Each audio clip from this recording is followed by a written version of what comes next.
તને મારી 3 પેઢીઓએ વેચ્યું નહીં અને મારી આવનારી 3 પેઢીઓ સુધી નહીં વેચું હું અને વેચવાય નહીં દઉં.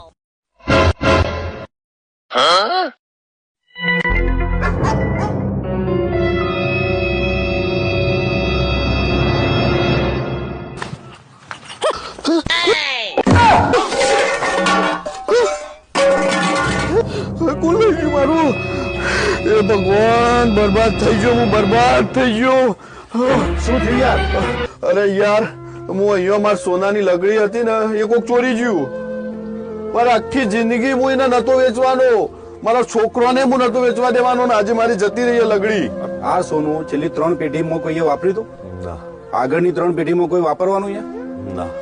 તો શું કરવા ચિંતા કરો છો? સોનાની જગ્યાએ કોઈ પથ્થરનો ટુકડો મૂકીને રોજ જોઈ જાવ ને, એનો એ જ આનંદ મળશે. તમારાનો ઉપયોગ તો કરવાનો નતો. સાચી વાત. તમારું ભોગવો એ ભાગશાળી. એટલે જે તમે કમાઓ છો, જે ભેગું કરો છો, એમાંથી સેફટી જેટલા પૈસા રાખીને બીજા વાપરો, ભોગવ્યું એ જ આગળ આવશે. બાકી ઉંમર થઈને ઉપર જતા રહેશો, બધું વયના વય પડી રહેશે ને પેઢીઓ જતી રહેશે.